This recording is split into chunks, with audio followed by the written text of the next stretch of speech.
How are you? Ricky, if you didn't have to work, what would you do with the extra time? Well, I don't have to work. Um, luckily, I do a job that I love. I'd sort of be doing this anyway. On a day off, you have ideas and you think of funny things. When I wasn't doing this, I did this. When I had a normal job, I still thought of funny things, sketches or, you know, 25 first line of a novel. Um, you know, you've got to be creative, even if no one sees it. I think well, I have, and I think a lot of people have got to do something. Some people do things that are creative that they don't even realise that it is creative. Like the fact that my mum, you wouldn't say she's an artist or she's creative, but she could do everything. She could garden, she could make things grow, she could make meals out of anything. She could make clothes, she could decorate, she could do anything. She made ends meet. It was, and there was just like no one no one commented on it. It was just that was what she did. Um, if I wasn't allowed to be creative, what would I do? I suppose I'd do what I do when I was on the dole. I'd do a lot of sport, just run around. When I was in the dole, I just go into Regent's Park and just join in with football games. Like blokes playing after work, I'd wander down there and go, can I play? Like a real fucking, like a little loser. So yeah, I just think, you've got to keep busy, got to keep active, do things for fun. Um, Karen Chen, have you experienced rejection that almost crushed you? And what advice can you give to aspiring writers, academics, etc., to cope with it? Well, I know the answer is I never experienced that sort of crushed me. You have knockbacks, not so much in this career because it was sort of quite quick and everything was quite positive and it evolved quite quickly. And also with this job, I was doing it before I knew I was doing it.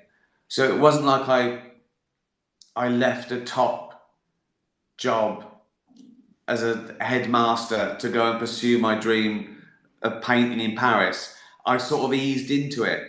I was sort of making money before I realised, oh, I guess I'm a comedian or an entertainer or a radio. Do you know what I mean? So, but when I was trying to be a musician, it was like years of like gigs and demo tapes, and no one was interested. But I just thought I like doing it. I'd want to be doing this anyway. I just wasn't.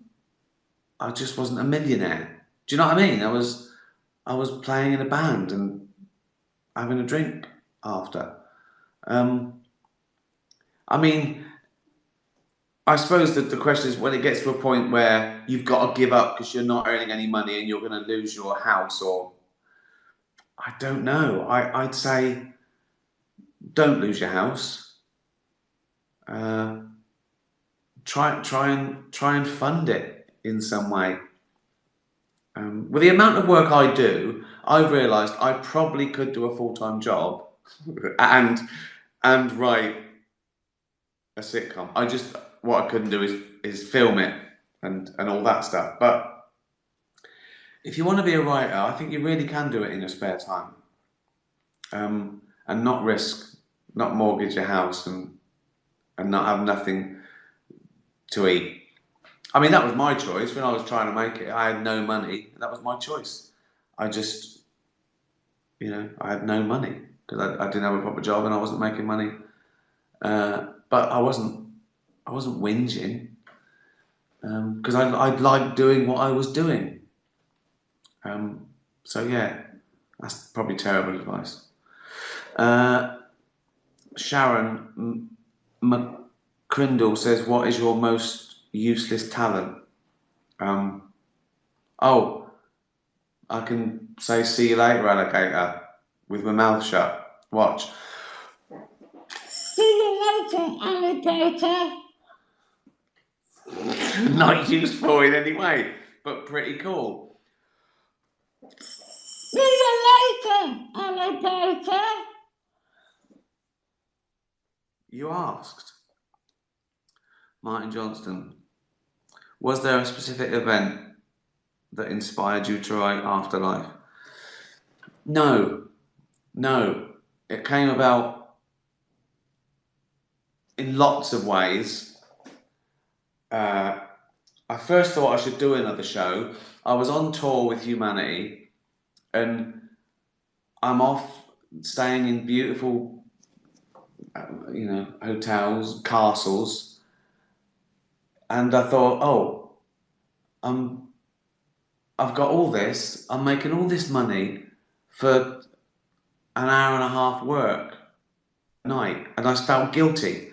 So I thought I should work. I've got to work during the day. So I thought, I'll write a new show.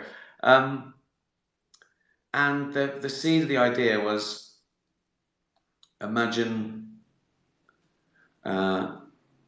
you didn't worry about consequences of what you said and did. And I suppose that comes from, it was early 2017, and it was the beginning of proper cancel culture. I don't just mean people whinging, being offended. We've had that forever.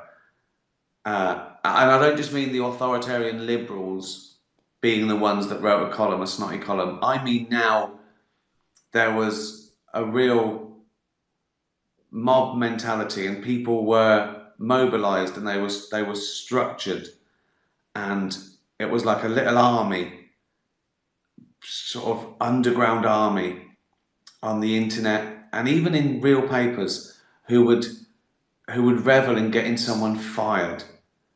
They would ruin someone's life because they were on the wrong side, or they said something they didn't agree with. And I thought, wow, that's scary. And these people would capitulate, and they'd say sorry because they wanted to keep their job, or because they were boycotting the company they worked for, and the company said, you've got to fucking apologise. And I thought, and I was in the middle of Humanity, and the stuff in you, thinking, fucking hell. What if they write letters to Netflix and Netflix go, we can't put it out, Rick, this is the most offensive shit ever. I didn't change anything. I just trusted that Netflix would stand by me, and they did. But that was the thing of, oh, you can't say anything. And I thought, imagine you didn't give a fuck. Imagine you were going to die tomorrow, so you could do what the fuck you wanted. And it was like I thought of it like a liberating superpower. And then I had to think, well, why would you be dying tomorrow? I didn't want to just do, some sort of fantasy he knows he's going to die. So, oh no, what if you lost everything and you were going to kill yourself, and then you didn't, but you thought, I've always got that to fall back on, and you were going through some sort of trauma that you didn't care about anything. So that was the seed of the idea, being able to say what you wanted, not care about the consequences, and not be bullied by the mob, and then the next thing I had to worry about was, well, what's losing everything? Then that's like, oh, your soulmate, and then that was the other study in Afterlife, the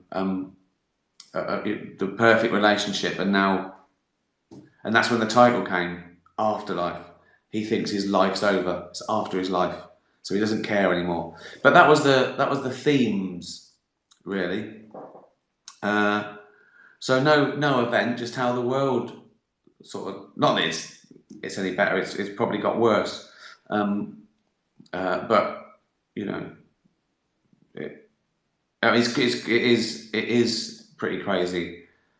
People can think that they can play victim and get someone fired, and some people just aren't victims, but they've thought, I know how to, I can get what I want here by just saying, oh, like that Canadian lady who went to court. She was oppressed because she couldn't get her balls waxed.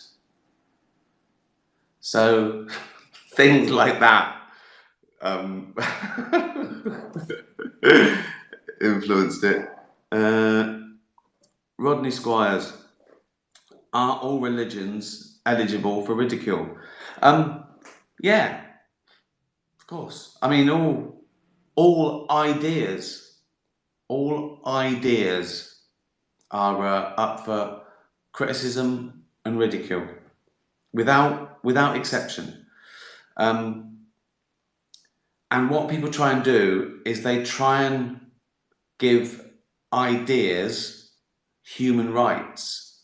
So they try and conflate, they try and say criticizing Christianity is criticizing me as a person, as a Christian. That's my belief. No, it isn't. That's like me getting offended because you don't like maths. You should be able to, just because people jump in the way of the bullet, again, trying to be the victim, you can criticize, because I could say, well, no, I think you're a victim too, if you're oppressed by your religion.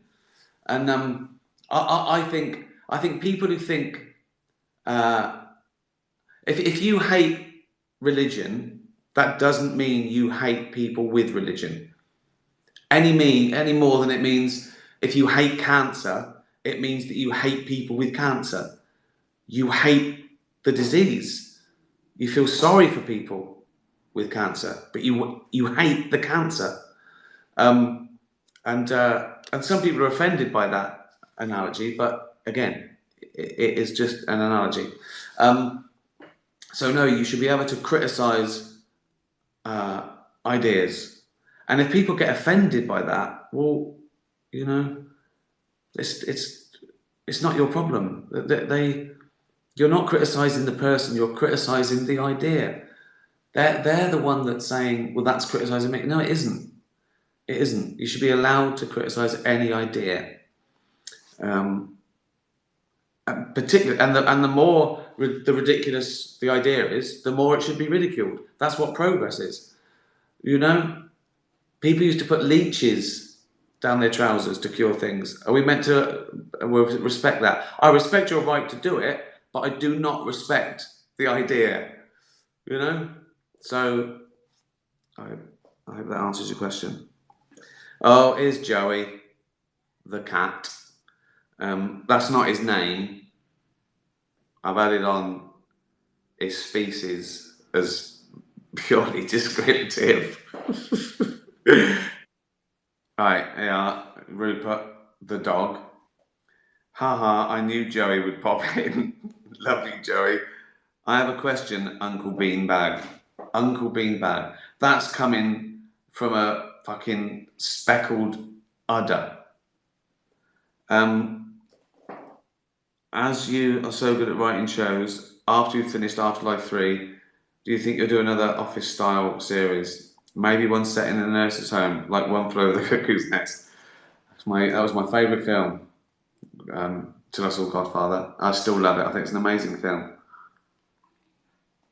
When you do those silly questions, but sort of trade magazines and that actor stuff, they always ask what would be your ideal role, and I that would be it, the Jack Nicholson role, The One Flew Over the Cuckoo's Nest. Not that I'd be any good. I'm saying it's just an amazing role to play. I thought it was amazing in it. Yeah, I will do another series after Halfway, but I don't know what that'll be yet. I don't know. I mean, I've got one in mind, but if I have a better idea, I'll do that. I might go the other way. I might do a broad comedy in front of a studio audience, with lots of dressing up and falling over. I don't know, Roop. You fat little bloated haggis with eyes. You water-filled balloon covered in carpet fluff with eyes. Just insulting a dog. Just insulting a fat Jack Russell. Well, thanks for your questions. That was fun, wasn't it? It wasn't too ranty. No cocks in drains. There was me dying with a spike up my arse, coming out of my mouth in agony. But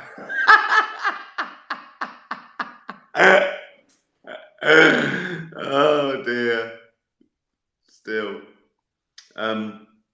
Yeah. The pandemic's not over, right?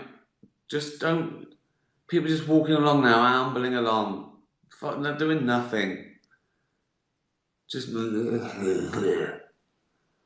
Oh, God. Well, I say it would be okay if they were the only ones that suffered, but it's not. The rest of the world suffers. It's like they're holding us to ransom. 4 months, nurses have been working long shifts, risking their life, missing their families, for people to just fucking go out on a beach, dropping litter, coughing on each other. You fucking morons. Oh dear, this is why I'm not a politician. This is why I. Oh God. Maybe I should do a series that I get somehow I get into power. Well, you know, worse has happened. And I just go out there once a day. I go out there, and go right, put the fucking BBC one on, right, put it on telly on, right. And now is a hurry up, right. You fucking moron! Stop going out coughing over people. I'm going to send the police in. Right, anyone dropping litter gets a punch in the face. Okay, bye. Enjoy yourself. But I wouldn't last. I wouldn't last.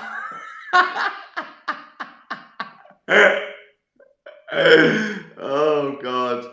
Well, it's degenerated. If I'm not taking this seriously, then why should you? Thanks for following. Thanks for retweeting things. I've tweeted a little viral from Afterlife with a nice little sad song. Have a look on my. And I tweeted the last picture I took of little Ollie in my armpit. So yeah, have a look at my Twitter feed. I'm also on Instagram. I'm trying to do a little bit more of that, just for a laugh. Just photos. Some of me in the bath. You got to do some, haven't you? All right. Well, thanks very much for tuning in. Tatty bye, everyone. Tatty bye.